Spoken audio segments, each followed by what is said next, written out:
Oke, shalom. Selamat pagi semuanya. Bersyukur, terima Oke, kasih buat kebaikan Tuhan yang terus Tuhan nyatakan dalam hidup kita. Kita ada, sebagaimana kita ada pagi hari ini, tentu semua karena anugerah Tuhan, karena kebaikan Tuhan. Dan kalau kita boleh ada hari ini dalam penyertaan Tuhan, di dalam pemeliharaan dan perlindungan Tuhan yang ajaib, kita bersyukur, kita berterima kasih pada Tuhan. Bapa, kami bersyukur, kami berterima kasih kepadamu pagi hari ini. Terima kasih buat pemeliharaan-Mu, buat penyertaan-Mu yang ajaib dan sempurna dalam hidup kami. Ya, hari lepas hari, minggu lepas minggu, bahkan bulan lepas bulan, kami boleh jalani di dalam pimpinanmu, di dalam pemeliharaan-Mu, dan kami boleh menikmati kebaikan-kebaikan-Mu yang tidak pernah berkesudahan dalam hidup kami. Kami bersyukur, kami berterima kasih, dan kami berkata, Tuhan, Engkau baik bagi kami. Engkau sungguh baik, Engkau sangat baik, dan Engkau selalu baik bagi kami. Untuk kami bersyukur kepadamu, kami berterima kasih, karena Engkau luar biasa bagi kami. Kami bersyukur buat hari ini, hari yang Kau jadikan lagi bagi kami. Hari penuh berkat, penuh kemenangan dan sukacita melimpah yang Kau berikan bagi kami. Kami bersyukur kepadamu.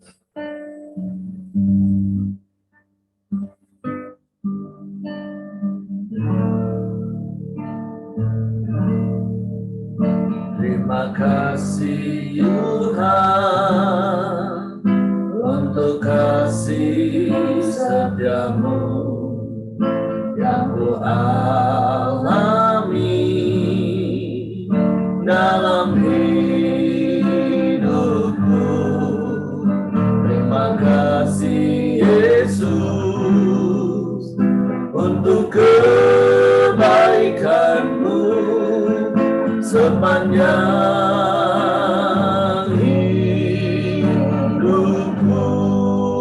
Sekali katakan terima kasih Tuhan. Terima kasih Tuhan untuk kasih setiamu yang ku alami dalam hidupku. Terima kasih Yesus untuk kebaikan-Mu sepanjang hidupku.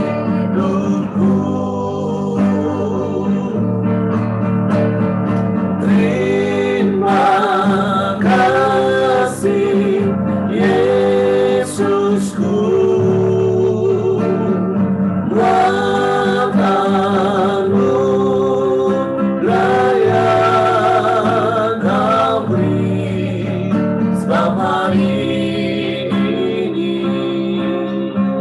Tuhan adakan syukur bagimu. Terima kasih Tuhan untuk kasih setiamu yang ku alami dalam hidupku.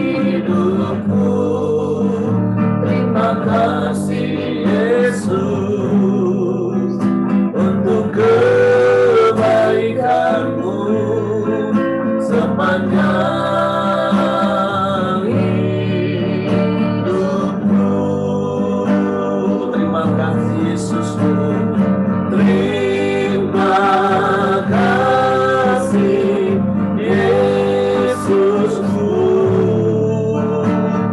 buat anugerah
sebab Engkau sungguh baik Tuhan.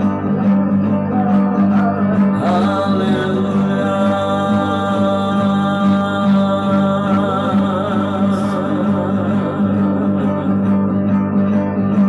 Terpujilah namamu.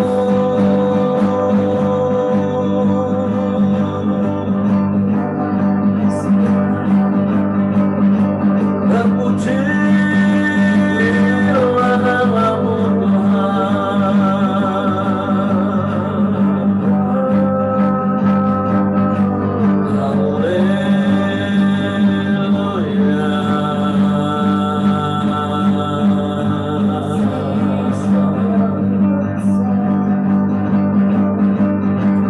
Terima kasih kami ada hari ini. Terima kasih buat penyertaan-Mu yang sempurna.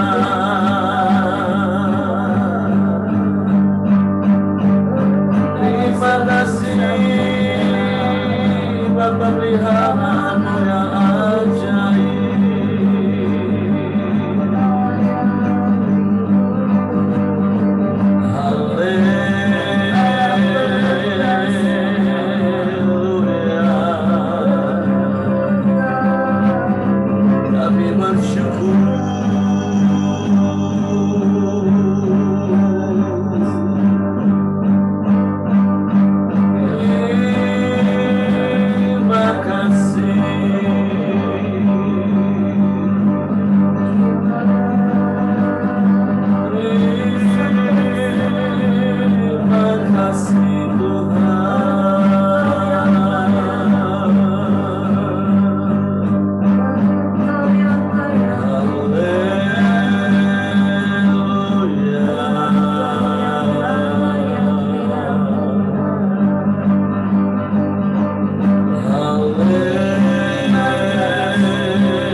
Penyertaan-Mu dalam hidup kami. Hari demi hari kami lalui bersama-Mu Tuhan. Kalau kami ada hari ini, semua karena kebaikan-Mu. Semua karena anugerah-Mu Bapa.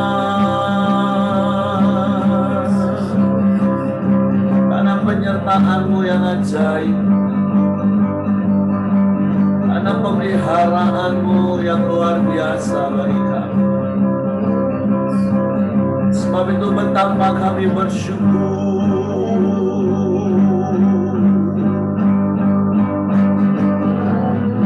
Haleluya.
seperti-Mu.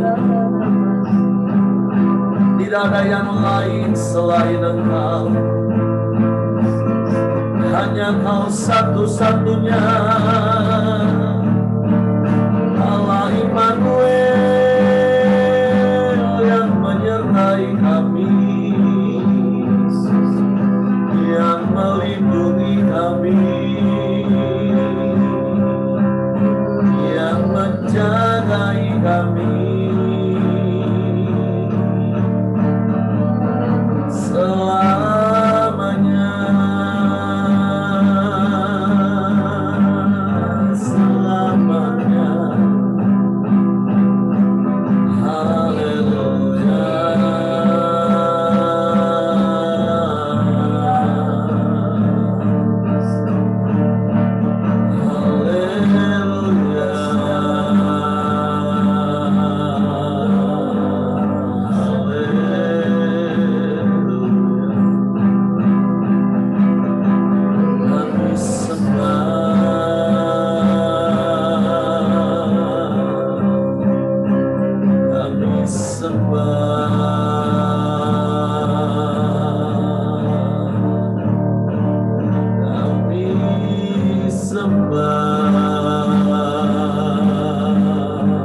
Sebab Engkaulah satu-satunya Allah dan tidak ada yang lain bagi kami. Anugerah-Mu besar, Kau limpahkan dalam hidup kami. Engkau sertai kami Tuhan, tak pernah Kau tinggalkan, tak pernah Kau biarkan kami sendiri. Kau selalu ada bagi kami, Kau selalu ada di setiap musim hidup kami. Kami bersyukur, terima kasih, terima kasih, terima kasih Tuhan, terima kasih.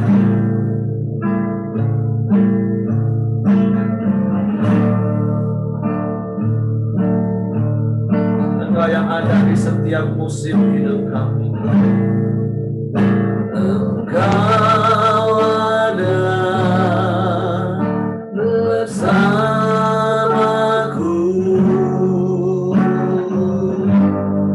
di setiap musim hidupku. Tak pernah Kau biarkan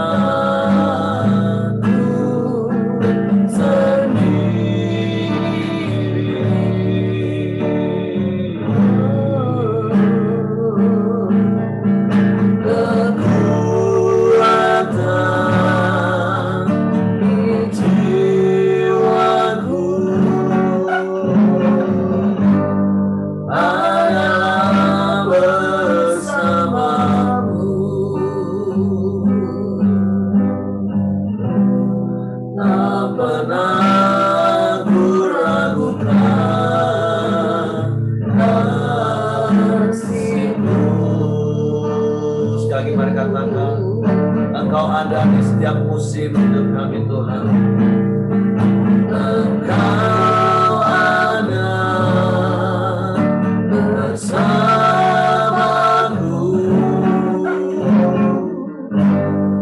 di setiap musim hidupku. Amin. Tak pernah Kau biarkan sendiri.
musim hidup kami.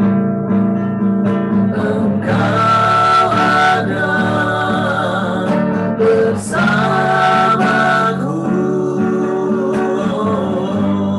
di setiap musim hidupku. Tak pernah kau biarkan ku sendiri.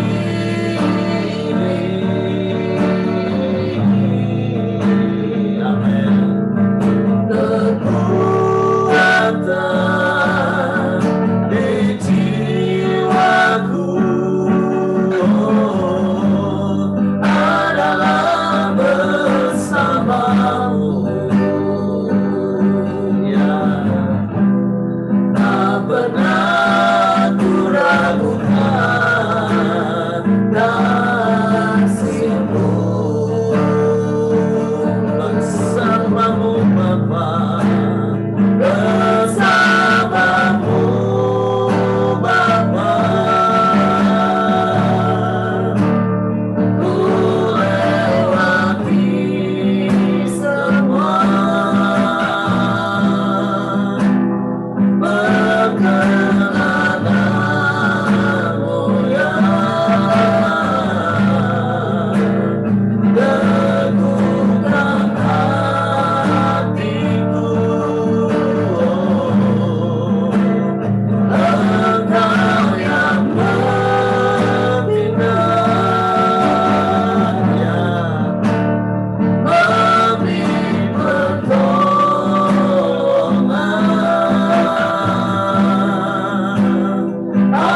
Anugerah-Mu besar melimpah bagi. Sekali mari katakan, bersamamu Bapa, bersamamu Bapa, ya, ku lewati semua perkenanan-Mu ya, teguhkan hatiku.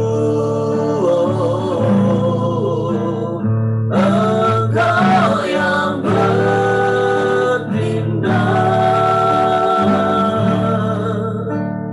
memberi pertolongan.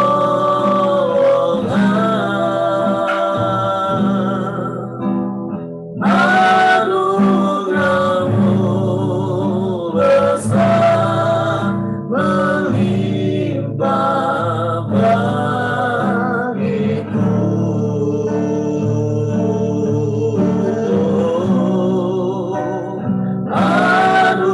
Anugerah-Mu besar melimpah bagiku. Sungguh anugerah-Mu besar Tuhan. Anugerah-Mu besar melimpah bagiku.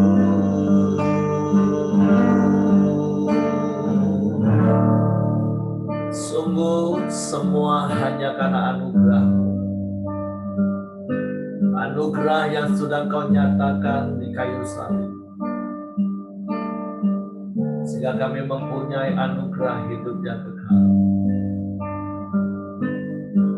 Engkau jadikan kami anak-anak kesayangan,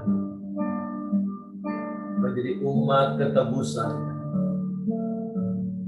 dan Kau kasihi kami. Engkau jadikan hidup kami berarti. Engkau jagai kami, Engkau sertai kami, Engkau pelihara kami dengan kasih setia-Mu yang ajaib. Sungguh betapa hati kami bersyukur kepada-Mu, dan mulut kami memuji-muji Engkau. Engkau Bapa yang baik, Engkau sungguh baik, Engkau sangat baik, dan Engkau selalu baik. Bahkan selamanya Engkau baik bagi kami. Engkau yang selalu ada bersama dengan kami. Sedetik pun Engkau tidak pernah meninggalkan dan membiarkan kami. Engkau berikan semua yang terbaik bagi kami. Sebab itu biarlah kami terus bersyukur kepadamu dalam segala keadaan. Karena dalam segala sesuatu yang kami alami, Engkau turut bekerja untuk mendatangkan kebaikan bagi kami. Bapa, kami bersyukur kepadamu. Terima kasih, terima kasih. Kami ada pagi hari ini, semua karena anugerah. Terima kasih buat firman-Mu. Roh Kudus, Engkau yang memimpin menuntun kami pada seluruh kebenaran firman. Sehingga kami tidak menyimpang ke kanan dan ke kiri, tapi kami berjalan di dalam jalan-jalan, dan kami menikmati kemurahan. Bapak, terima kasih buat pagi hari ini. Kami siapkan hati kami untuk dengar lagi firman. Roh Kudus, tolong kami untuk mengerti firman, untuk kami memahami firman, dan kami percaya firman. Kami sambut firman-Mu di dalam nama Yesus Tuhan. Haleluya, haleluya. Amin. Oke, silakan Ibu Ros.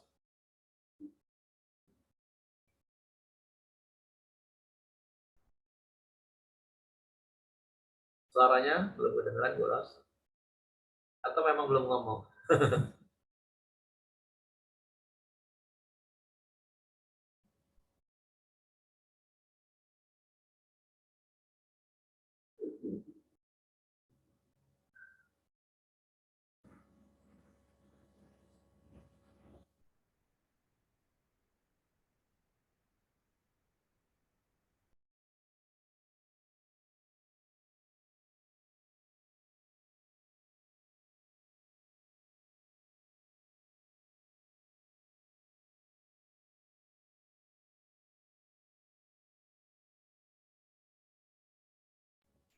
Ya, kalau gitu happy birthday dulu deh untuk Denny.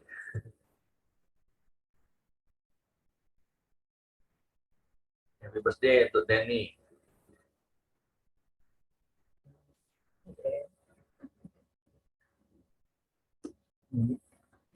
Kasih Pak. Oke. Sembari kita tunggu Ibu Ros persiapan.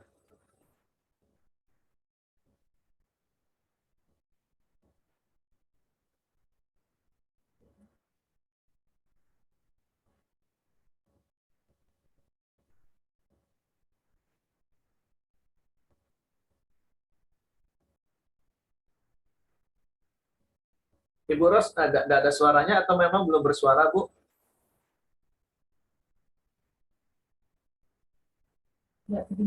Atau lagi nelpon, Ibu? Oh, suaranya tidak keluar ya? Sudah ngomong tapi tidak keluar suaranya Her. Oh, oke, oke, oke, oke. Tapi suara kami bisa dengar ya? Atau jangan pakai headset, Bu?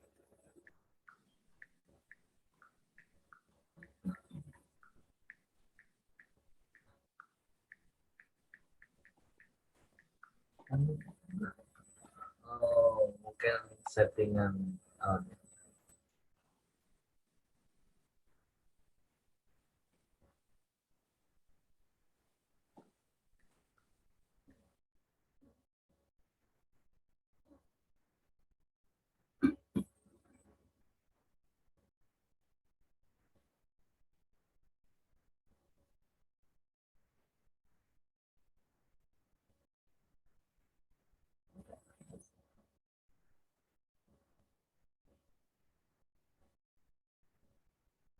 Oke, gimana Ibu Ros? Oh, nggak bisa suaranya ya? Oke, oke, oke, oke, nggak apa-apa. Nanti kalau seandainya tiba-tiba suara Ibu Ros bisa muncul, nggak apa-apa. Nanti Ibu Ros tambahkan saja apa yang Ibu Ros dapat ya. Hari ini kita di dalam Injil Yohanes pasal 10, ayat yang ke-10. Nah, sebuah ayat firman Tuhan yang tentunya tidak asing bagi setiap kita.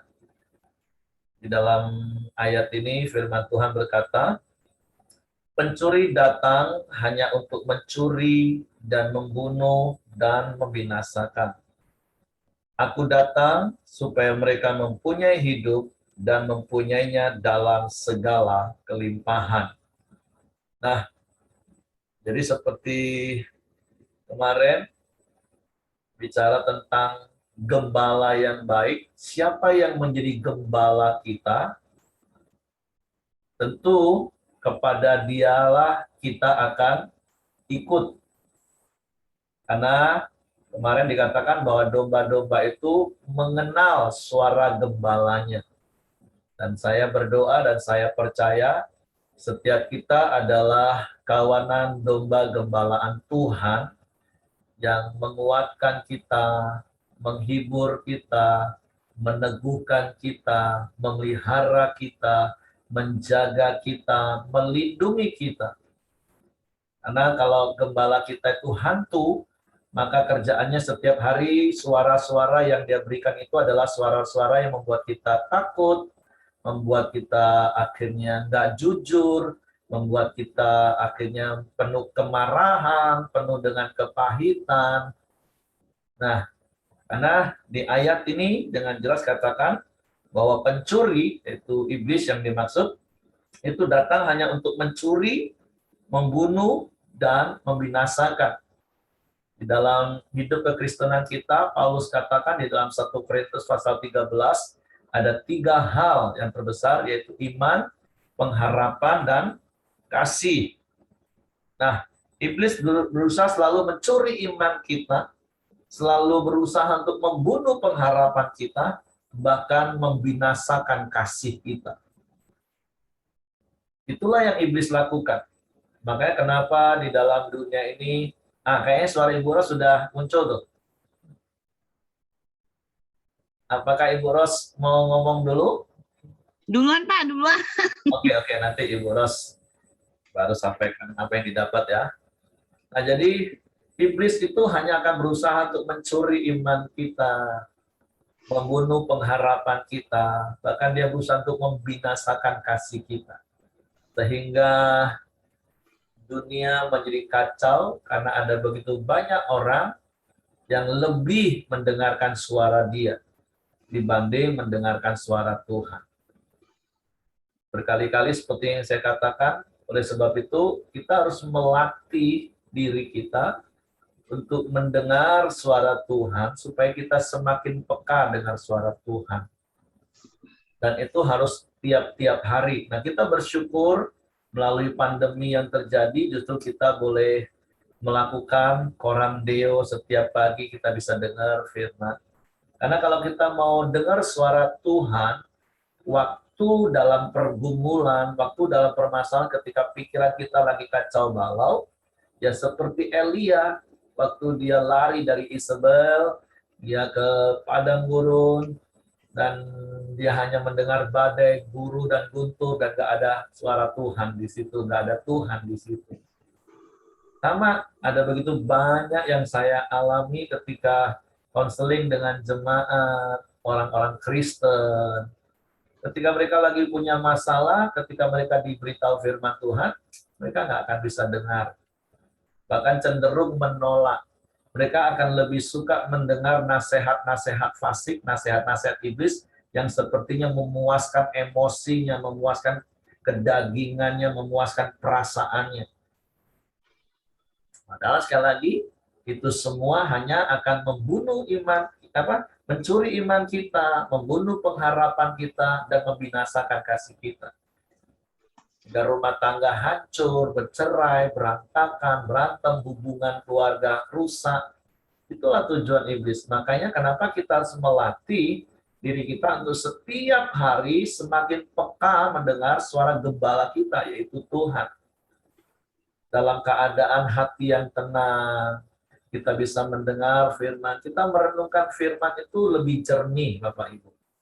Nah, itu hal yang pertama dari kebenaran firman Tuhan, Yohanes 10 ayat 10. Jadi kita diperlihatkan perbedaan. Kalau Tuhan jadi gembala kita, atau hantu yang jadi gembala kita. Jelas ayat yang bagian pertama katakan, iblis itu hanya akan membunuh, mencuri, membunuh, dan membinasakan. Yang saya katakan tadi, baik iman kita, baik pengharapan kita, bahkan kasih kita. Nah, tapi kita bersyukur bagian B katakan seperti ini. Aku datang, kata Yesus, supaya mereka mempunyai hidup dan mempunyainya dalam segala kelimpahan. Nah, berkali-kali saya katakan, berpuluh-puluh tahun saya jadi hamba Tuhan, saya nggak berani khotbah ayat ini, Bapak Ibu. Mungkin di pertengahan masa pelayanan saya yang 30 tahun ini, berarti sekitar 15 tahun yang lalu, saya baru ngerti kebenaran firman Tuhan ini, sehingga saya berani menyampaikan ayat ini. Dulu awal-awal pelayanan saya sama sekali nggak berani menyampaikan Yohanes 10 ayat 10 bagian B. Karena saya pikir yang berhak dan layak menyampaikan ayat ini adalah pendeta-pendeta yang pelayanannya udah gede, yang duitnya banyak, yang tongkrongannya mobil mewah. Karena begitu dengar kata kelimpahan, maka semua orang akan menilai dengan yang namanya harta berlimpah, materi berlimpah. Nah, yang saya katakan tadi di awal-awal pelayanan saya tertuduh kalau saya mau sampaikan ayat ini. Gimana saya mau ngomong tentang kelimpahan, rumah aja numpang, pindah sana, pindah sini, kendaraan aja juga awal-awalnya juga cuma pinjem, terus akhirnya hanya bisa beli motor, sampai sekarang juga cuma pakai motor. Saya pikir nggak cocok kalau saya khotbah tentang kelimpahan. Nanti apa kata jemaat? Apalagi kalau jemaat yang lebih banyak uangnya dari saya. Kalau mereka nggak paham kebenaran. Bisa-bisa mereka ngomong, aduh Pak Pendeta, sudahlah nggak usah khotbah itu. Khotbah itu kan harus dibuktikan Pak Pendeta. Bapak ngomong kelimpahan tapi hidup Bapak aja kekurangan. Nah, karena orang bisa mengukur secara materi. Tapi setelah saya mengerti kebenaran ini, kami bersyukur karena sejak dulu ternyata waktu kami masih numpang sana, numpang sini, pinjam motor sana, pinjam motor sini, sesungguhnya kami sudah hidup dalam kelimpahan. Nah, Yesus datang, dia memberikan hidup, yaitu Zoe. Bukan hidup secara daging, tapi roh kita yang harusnya tadi binasa, karena semua manusia berdosa, tapi kita hidup. Kan Bapak Ibu ingat, waktu Tuhan pertama kali memberikan firman kepada Adam, firman Tuhan katakan, semua buah dari pohon yang ada di Taman Eden ini, boleh kamu makan, kecuali pohon yang ada di tengah-tengah, yaitu pohon pengetahuan yang baik dan jahat dan pohon kehidupan. Karena pada hari engkau memakannya, engkau mati. Nah, bukan berarti secara jasmaninya mati, tapi hubungannya dengan Allah itu terpisah. Makanya Natal tahun ini kata kunci yang Tuhan taruh bagi setiap kita adalah reconnected. Bahwa Natal itu bicara tentang hubungan Allah dan manusia yang kembali terhubung. Karena upah dosa adalah maut, dan maut itu artinya terpisah.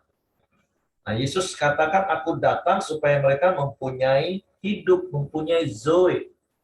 Sehingga kita orang-orang yang ada di dalam Yesus, kita bukan lagi orang-orang yang mati, binasa, karena upah dosa. Tapi kita mempunyai hidup yang kekal kapan? Sejak kita percaya Yesus. Sehingga berkali-kali juga saya katakan, nggak usah takut mati, karena kita nggak akan pernah mati, Bapak Ibu. Kematian yang dikenal secara manusia itu kita hanya melepas tubuh jasmani kita. Kita lepasin, ya kitanya tetap akan seperti kita ini. Apa yang kita rasa hari ini. Nggak akan pernah berubah, karena roh itu kekal. Jadi nggak usah takut. Karena kita ini hidup kekal sudah. Bukan nanti hidup kekal itu. Karena Yohanes 6 ayat 47 sudah kita belajar beberapa waktu yang lalu, udah jelas katakan, sesungguhnya barang siapa percaya kepadaku, ia mempunyai hidup yang kekal. Bukan nanti, tapi waktu kita percaya Yesus. Tapi bukan berarti juga daging kita nggak perlu diurus, nggak perlu dirawat. Dirawat Bapak Ibu supaya panjang umur, boleh, silakan, nggak salah. Tapi ini dua hal yang berbeda maksud saya. Jangan pernah takut mati. Kalau engkau ada di dalam Yesus dan kau percaya Yesus, engkau nggak akan pernah mati. Jadi nggak usah takut dengan pada hari kematian itu, nggak usah. Ya udah tiba-tiba gitu aja kita sudah tanggalkan tubuh dan kita tetap bersama dengan Tuhan kok, kekal selama-lamanya. Nah itu kebenaran yang pertama dari bagian B. Nah yang kedua dikatakan dan kita mempunyai dalam segala kelimpahan. Yang saya katakan tadi, puluhan tahun saya melayani Tuhan, saya nggak berani khotbah ayat ini. Tapi saya ngerti kebenaran ini, dan saya selalu khotbahkan. Karena ternyata kami hidup dalam kelimpahan. Karena bicara tentang kelimpahan itu bukan bicara tentang berapa banyak uang kita, berapa banyak harta kita, tetapi berapa banyak pemberian kita. Saya sudah pernah berikan ilustrasi tentang gelas kecil dan gelas besar. Bahkan kalau saya bisa bawa tong ke gereja, ke mimbar, saya akan bawa tong. Drum gitu ya. Nah, sekalipun drum itu isinya penuh, hampir penuh lah ya penuh lah. Itu kan berarti airnya volumenya banyak banget. Dibanding hanya dengan gelas loki yang biasanya untuk perjamuan itu kecil banget. Nah, tapi kalau yang gelas loki ini airnya terus terkucur dan akhirnya dia tumpah keluar, itulah yang namanya kelimpahan. Dibanding tong yang mungkin isinya 200 liter, tapi nggak pernah ngeluber keluar. Itu bicara tentang apa? Kebutuhan dan keinginan. Firman Tuhan katakan, asal ada makanan dan pakaian cukup, belajarlah mencukupkan diri dengan apa yang ada. Kebutuhan Tuhan pasti pelihara, dan kami bersyukur sampai hari ini kami nggak pernah kekurangan, kami nggak pernah minta-minta. Bahkan sejak dulu kami belajar untuk memberi, untuk belajar memberkati. Bukan waktu kami punya lebih, tapi saya pikir dari dulu kami punya lebih sih. Karena kalau nggak punya lebih, bagaimana bisa memberi kan? Lebih dalam artian sudut pandang manusia maksudnya. Saya nggak perlu cerita, saya udah berkali-kali cerita tentang pengalaman kami dulu, bagaimana kami memberi teman-teman hamba-hamba Tuhan ketika datang ke rumah. Waktu mereka motornya rusak, mereka punya motor 2, kami belum punya, masih pinjam, mereka servis, kami yang bayarin. Mereka datang ke rumah kami selalu kasih uang jalan untuk pulang, minimal. Dalam segala keterbatasan secara manusia. Ketika saya ngerti kebenaran, oh ternyata kami hidup dalam kelimpahan. Hari-hari ini, ya kami terus hidup dalam kelimpahan. Tuhan berkati kami melalui jemaat-jemaat yang mengasihi kami, karena mereka mengasihi Tuhan. Tentu seperti kalau Natalan Open House, semua orang tanya, ini semua buat Bu ya? Semua buat ya Pak? Enggak, semua dari Tuhan lewat jemaat. Sampai kue berloyang-loyang. Saya bilang kalau kita nggak open house juga nggak bakalan habis nih kue. Makanya yuk kita sama-sama nikmati. Kita pikir nggak usah pakai minuman kaleng, ternyata juga dikirimin kue sampai belasan loyang.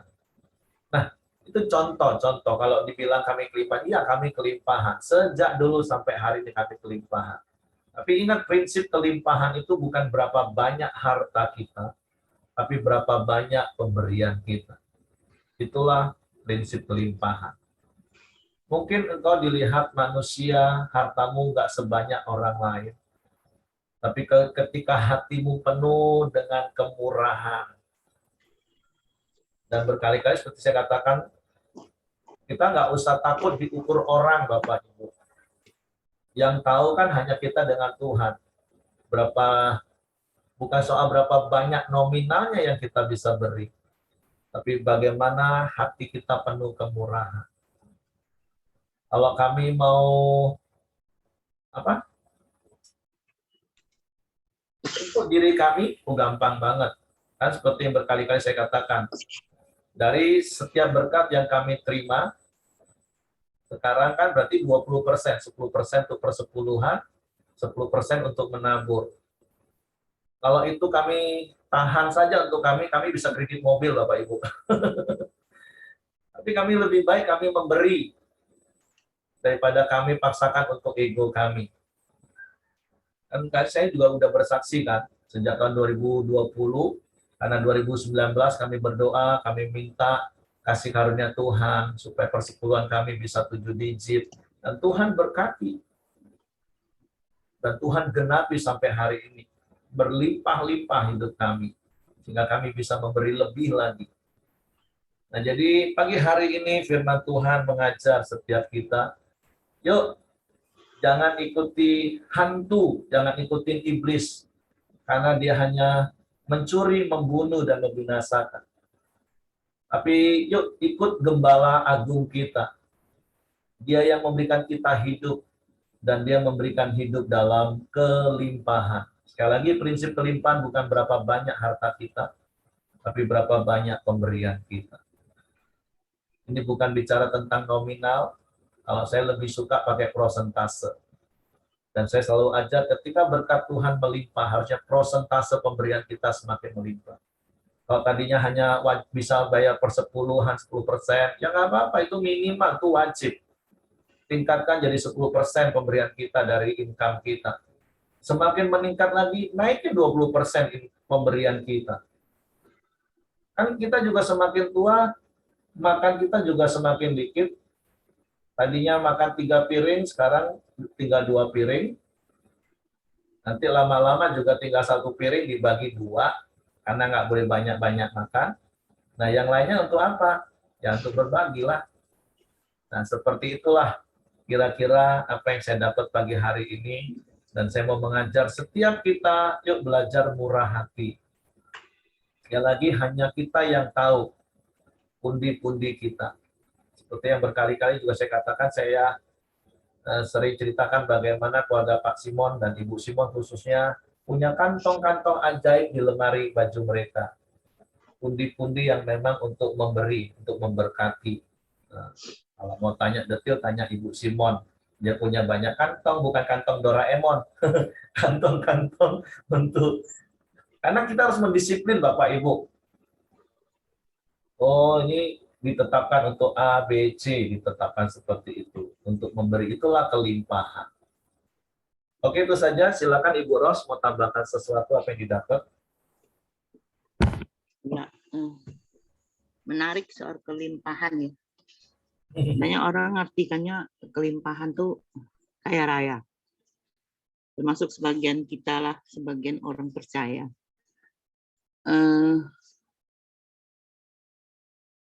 Saya cari-cari arti kelimpahan tuh ada 2 ya. Bisa juga berarti kelimpahan ya banyak kaya, bisa juga diartikan begitu. Nah, kadang kita juga saya ceritakan pengalaman di tempat ibadah saya. Ada seorang ibu, dia memang rajin memberitakan firman, tapi dengan cara yang salah. Dia punya teman itu banyak sekali utangnya. Jadi dia ngajak dia percaya Yesus. Dia katakan Yesus tuh bisa membuatmu kaya. bisa melunaskan semua utang-utangmu. Nah, sering waktu orang ini mulai ini percaya apalah ya, ikut ke gereja, percaya menurut dia. Tapi tujuannya apa kan kita nggak tahu. Terus 2 tahun ada dia di tempat kita. Semakin banyak utang. Sampai dia di titik dia mau bunuh diri katanya. Percaya Yesus tidak menolong dia katanya. Iya, kita percaya Tuhan bisa berkati kita, tapi bagian kita kan harus kita lakukan. Nah, kita nggak tahu bagian dia dilakukan apa enggak. Akhirnya dia di titik bunuh diri dan dia kecewa. Dia balik lagi akhirnya. Nggak jadi bunuh diri, balik lagi ke percayaannya yang lama. Jadi ya pelajaran buat kita kalau memberitakan firman ya jangan fokus ke hal itu. Saya percaya Yesus datang bukan membuat setiap kita untuk kaya. Yesus lebih peduli hati kita, lebih peduli roh kita daripada hal-hal yang gitu ya. Karena dari setiap apa yang kita baca melalui misalnya doa Bapa kami, Tuhan selalu berkata cukupkan, cukup. Itu kata kuncinya cukup. Nah, juga perumpamaan Yesus tentang seorang anak muda yang bertanya apa yang harus dia lakukan. Terus Tuhan suruh dia jual semua hartanya dan ikut Yesus. Tapi dia pergi dengan kecewa dan Tuhan bilang, orang kaya susah masuk surga. Ya, jadi saya sempat pikir, untuk apa ya kaya kalau memang orang kaya susah masuk surga? Karena memang kenyataan orang kaya cuma ada berapa persen ya, tak mungkin semua orang percaya itu kaya. Banyak dalam firman juga ada diceritakan tentang Lazarus yang miskin, pengemis masuk surga, orang kaya malah masuk neraka. Jadi saya baca-baca itu, itu apalah kaya. Sempat pikir gitu ya. Tapi menurut versi Pak Heri benar juga. Berkelimpahan itu meluap ya, kita bisa memberi. Nah, tapi aku cari-cari ada satu lagi arti kata dari berkelimpahan. Jadi dia ada 2 ya yang saya baca tuh. Satu dia berkelimpahan nih dari bahasa Yunani katanya. Bahasa Yunani tulisannya prison. Dari akar kata prisos katanya. Nah, satu arti itu berarti very high number. Itu sering orang kaitkan dengan kekayaan katanya. Nah, satu lagi very high quality. Nah, itu saya setuju dengan yang kedua ini. Yesus mau supaya hidup kita itu dan Zoe seperti kata Pak Heri itu ya, berkualitas dalam hal apa, dalam segala hal ya. Mungkin karakter kita, Tuhan mau kita berubah, lebih karakter kita lebih ke mungkin seperti Yesus atau mungkin ke awal waktu penciptaan seperti Adam dulu ya sebelum jatuh dalam dosa. Karena kita lihat luar biasa Adam itu semua binatang dikasih nama, semua tumbuhan dikasih nama. Berarti dia pribadi yang diciptakan Allah itu luar biasa, serupa dan segambar dengan Allah. Nah, mungkin Tuhan mau hidup kita itu ya berkualitas dalam karakter, dalam ya segala hal serupa dan segambar dengan Allah. Nah, pagi ini bertanya kembali lagi ke kita. Kita mau milih hidup yang seperti apa? Kita renungkan, kita pikir hidup kita mau seperti apa. Kalau saya pribadi, saya mau pilih yang hidup yang berkualitas. Karena Tuhan lebih mementingkan roh kita, hati kita, daripada memberikan segala kekayaan yang menurut kita percaya Tuhan tuh senang, bahagia, bisa kaya segalanya. Tapi sesungguhnya itu Tuhan seperti firman, kita pasti mengalami penderitaan. Tapi janji Tuhan, dia menyertai kita, tidak pernah meninggalkan kita. Begitu ya saya dapat Pak Heri. Saya kembalikan. Oke, terima kasih Bu Ros. Jadi bicara tentang kaya, saya lebih suka menyebut jemaat itu orang yang diberkati Tuhan, bukan orang kaya. Saya nggak suka menyebut orang Kristen itu yang punya harta berlimpah dan hatinya murah hati itu dikaya, enggak. Saya selalu ngomong mereka orang yang diberkati Tuhan. Nah, yang kedua seperti Ibu Ros tadi bilang, tolong jangan beritakan Tuhan secara salah. Jangan seperti Ibu Ros cerita tadi, percaya Yesus, nanti Tuhan Yesus bisa bayar hutangmu. Nah, itu nanti dia malah hutang terus. Dia pikir, Tuhan yang bayar juga, aku boleh utang. Itu bahaya. Makanya 2 tahun ikut Tuhan, utangnya tambah banyak. Karena otaknya sudah dipenuhi dengan paradigma yang salah. Boleh utang, nanti Tuhan yang bayar. Oke, terima kasih. Oke, Ibu Simon mau sampaikan sesuatu? Ya, puji Tuhan, mau tambahin sedikit aja. Tadi rasanya Tuhan ingatkan kalau di sini pencuri datang hanya untuk mencuri dan membunuh dan membinasakan. Jadi Tuhan ingatin rasanya di membunuh ya, membunuh. Jadi iblis itu datang untuk membunuh kita, orang yang percaya. Nah, saya koreksi, di manakah hidup kita selalu iblis itu supaya kita ini dibunuh di bagian sisi mana? Apakah kita di bagian emosional kita ataukah di ambisi kita? Jadi kita mau kembali lagi kepada firman Tuhan supaya kita itu tidak dibunuh oleh iblis. Kita harus lihat kalau kita mempunyai ambisi yang tinggi juga kita harus sesuaikan dengan kapasitas kita, ataukah keinginan kita yang berlebih-lebihan seperti banyak wanita harus lihat pendapatan kita berapa, pengeluaran kita juga harus berapa supaya kita tidak dibunuh oleh si iblis itu sehingga rumah tangga kita bisa hancur. Di situ yang saya diingatkan oleh Tuhan pagi hari ini. Tuhan Yesus memberkati. Oke, terima kasih. Jadi memang seperti kalau di SPK saya mengajar keuangan merdeka, kita harus bijak seperti Ibu Simon tadi, mengelola keuangan. Alokasikan keuangan yang kita terima dari Tuhan. Ingat, itu punya Tuhan. Semua itu milik Tuhan. Kita ini hanya pengelola. Makanya kelola dengan bijak.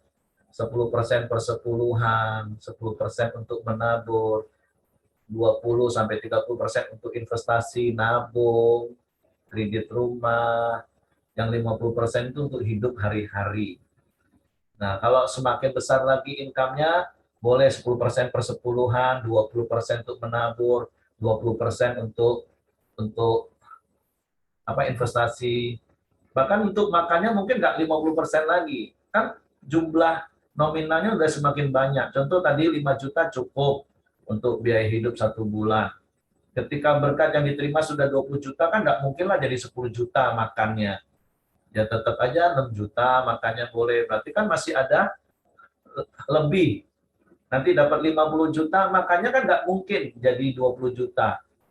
Atau 25 juta. Makanya juga paling 8 juta atau 10 juta. Berarti ada spare uang lebih yang bisa untuk memberi lagi. Nah, pengelolaan uangnya harus seperti itu Bapak Ibu. Makanya kami juga punya prinsip, salah satunya adalah standar hidup nggak boleh naik. Bukan berarti kami nggak boleh menikmati berkat Tuhan yang semakin naik, bukan. Tapi artinya suatu saat ketika keuangan kita Tuhan izinkan agak turun lagi, kita nggak bersungut-sungut. Karena standar kita masih jauh di bawah 0. Sekarang kita udah diberkati Tuhan di level 15 nih contoh. Terus tiba-tiba sekarang turun, ekonomi lagi susah, cuma dapat di poin 10. Kita nggak bersungut, kita nggak stres Bapak Ibu, karena standar kita di titik 0 masih. Nah banyak orang kan nggak begitu berkatnya naik, standarnya ikut naik. Berkatnya 15, standarnya 15. Kalau nggak seperti ini nggak bisa, kalau nggak tidur seperti ini nggak bisa, kalau nggak naik ini nggak bisa. Begitu ekonomi agak kolaps sedikit, masih di poin 7, wah udah stres, udah bersungut-sungut. Itu tadi karena standarnya ikut naik. Kami enggak, standar kami enggak naik-naik. Bukan berarti kami enggak boleh ngikutin nikmati berkat Tuhan yang semakin bertambah, enggak. Tapi kami akan terus bersyukur. Karena saya percaya firman Tuhan ngomong gini Bapak Ibu, orang benar itu kalaupun jatuh enggak sampai tergeletak, enggak sampai di minus Bapak Ibu. Kalaupun sampai di titik 0, ya enggak apa-apa. Kan dulu juga dari situ. Nah, itu prinsip-prinsip yang kami bangun dalam hidup kami, sehingga kami bisa mengucap syukur dalam segala keadaan. Tadi Bu Caca mau tambahkan sesuatu?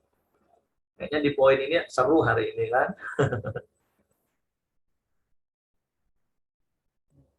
Oh, atau ditunjuk doa tadi Bu Caca. Oke, Bu Mirianti dulu aja nggak apa-apa. Ya,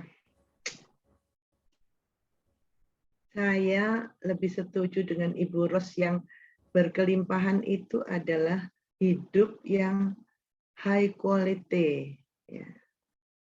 Itu artinya begini, bukan saya mengecilkan kalau orang itu bagaimana memanage harta benda ya. Tapi saya selalu ingat bahwa saya itu hanya debu ya. Hanya debu dan Bapak itu yang maha segalanya, maha kuasa, maha menciptakan. Saya pernah begini, hidup saya dulu memang beda dengan sekarang ya.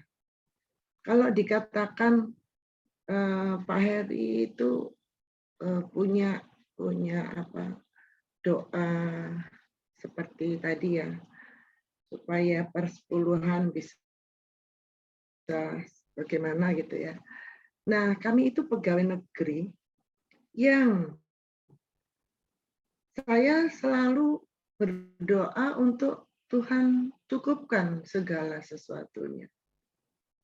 Dan pegawai negeri yang ya sudah tahu lah pangkat golongan berapa ya gajinya seperti itu. Apalagi sekarang sudah pensiun, ya pangkat golongan berapa, pensiunnya ya segitu gitu. Kalau dikatakan UMR sekarang di Indonesia, di Jakarta, ya kami malah di bawah UMR kan gitu. Tapi kenapa hidup berkelimpahan yang dengan high quality itu selalu saya rasakan? Karena semuanya dari Tuhan. Mungkin karena dulu saya itu ya apa ya, memang menyerahkan seluruhnya kepada Tuhan. Sampai anak-anak pun, anak-anak mempunyai cita-cita masing-masing, dan kita orang tua harus menghantarkan mereka sampai tercapai cita-citanya. Itu kita berdoa sama Tuhan, setiap saat Tuhan penuhkan apa yang kami perlukan. Ya, Tuhan penuhkan apa yang kami perlukan. Dan itu ajaib. Sampai sekarang. Bahkan hidup yang saya jalani ini sampai mati pun, ya saya tetap percaya itu. Tuhan akan penuhkan apa yang kami perlukan.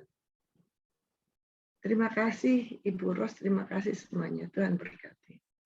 Oke, terima kasih. Jadi seperti yang saya katakan, jangan terjebak dengan nominal angka materi. Hidup kelimpahan itu bicara tentang memberi. Memberi bukan harus banyak. Memberi maka seperti janda miskin itu, firman Tuhan katakan memberi dari kekurangan.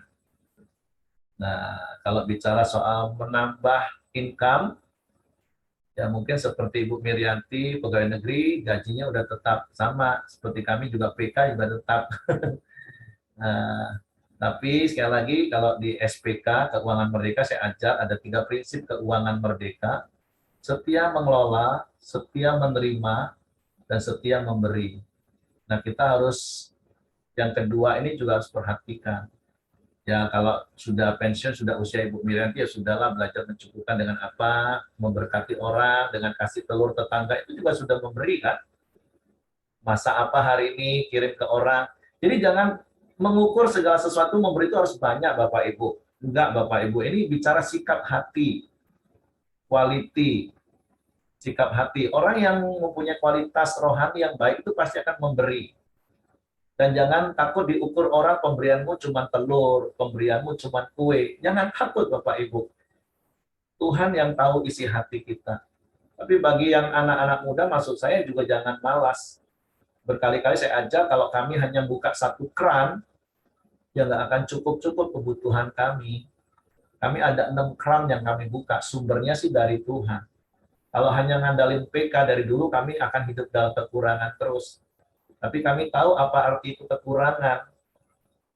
Dari dulu yang nggak ada PK, benar-benar bergantung sama Tuhan, belum ngerti kebenaran, buka keran, terus akhirnya sama-sama bergabung di Pelita. Ketika pertama kali ditawarin PK sekian, Pak Simon tahu lah PK saya pertama berapa. Saya nggak komplain dan saya nggak nego, saya nggak tawar, kurang loh untuk kami. Enggak, karena bagi kami sebelum aja kami nggak pernah dapat uang segitu yang pasti tiap bulan. Toh Tuhan bisa pelihara hidup kami. Tapi tiba-tiba ditawarin PK segitu, masa saya masih menuntut lebih? Enggak. Pak Simon tahu persis berapa PK saya pertama. Karena yang lobby itu salah satunya Pak Simon. Mau enggak setiap bulannya segini? Terima kasih. Kurang enggak? Terima kasih. Karena bagi kami itu sudah anugerah mujizat.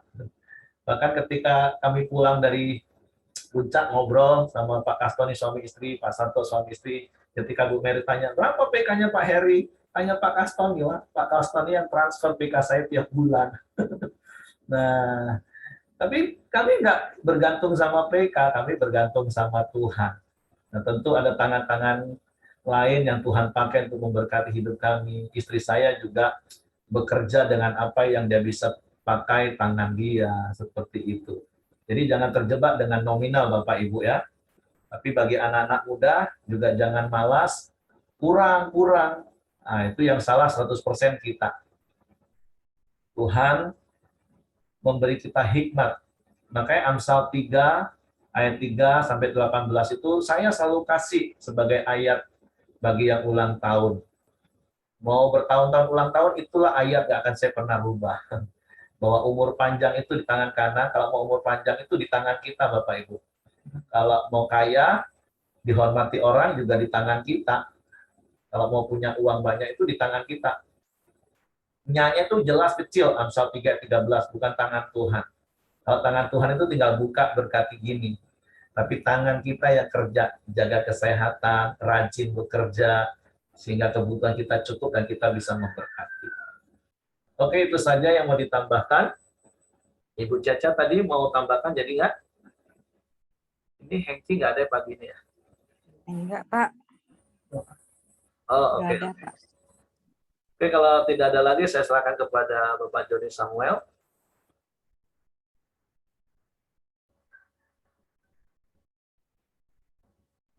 Yuk, silakan John. Siapa yang ditunjuk doa, John?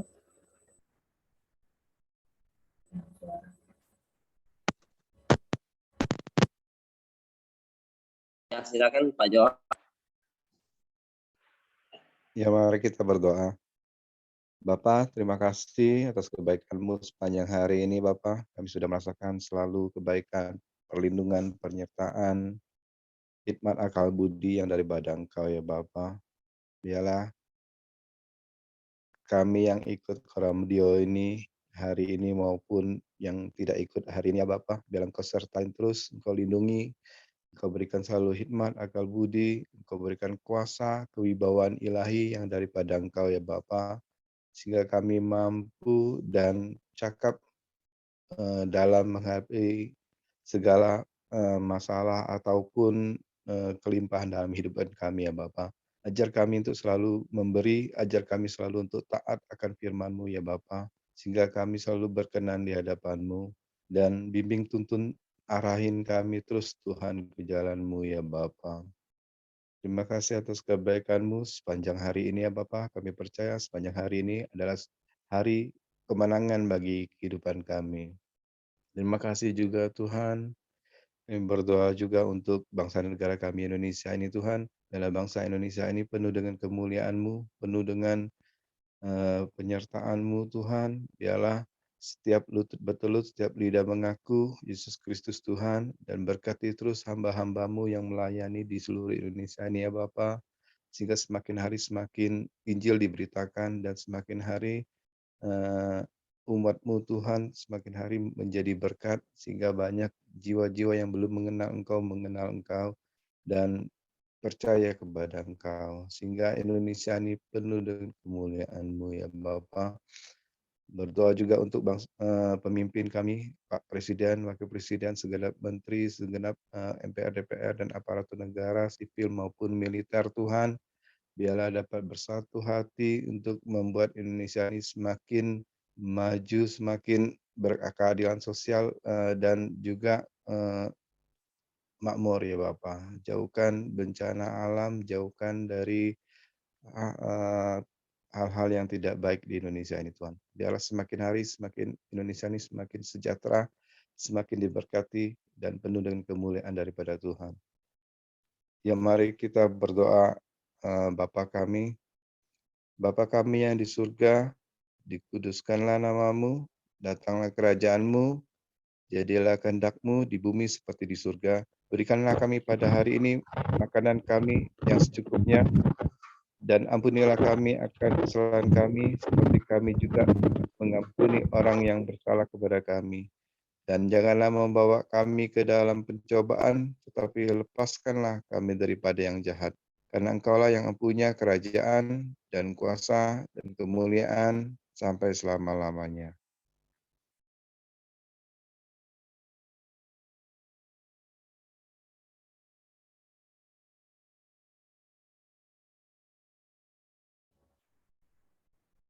Oke. Mari kita tutup dalam doa. Sudah, Pak? Bapak, kami bersyukur, berterima kasih kepadamu pagi hari ini. Kalau kami boleh diingatkan oleh kebenaran firman-Mu, kami bersyukur Engkau datang memberikan hidup bagi kami dan hidup dalam kelimpahan. Sungguh biarlah hidup kami jadi berkat bagi banyak orang. Biarlah kemurahan hati-Mu ada di dalam hati kami. Kami menjadi orang-orang yang murah hati, dan kami menjadi berkat dan saluran berkat bagi banyak orang, supaya Engkau dipermuliakan. Tuhan, kami bersyukur karena Engkaulah gembala yang baik bagi kami. Engkau yang memimpin, menuntun langkah demi langkah hidup kami. Kami serahkan hidup kami sepanjang hari ini ke dalam tangan kuasa-Mu. Tutup bungkus kami dan kuasa darah Yesus. Malaikat naga tempat tinggal kami, menyertai keluar masuk kami dalam seluruh aktivitas kami, dalam pekerjaan dan pelayanan kami, supaya Engkau dipermuliakan. Terima kasih Engkau memenuhi semua kebutuhan keperluan kami, menurut kekayaan kemuliaan dalam Kristus Yesus. Kiranya kasih karunia Bapa, damai sejahtera Yesus Kristus, serta pimpinan persekutuan Roh Kudus, menyertai kita sekarang mulai hari ini sampai Maranatha, dia Yesus datang kali yang kedua. Di dalam berkat nama Tuhan Yesus Kristus. Haleluya. Amin. Oke, semangat pagi, selamat beraktivitas. Tuhan memberkati. Kita doain Denny dulu yuk. Denny ulang tahun hari ini. Oh ya, happy birthday ya Denny ya. Ya.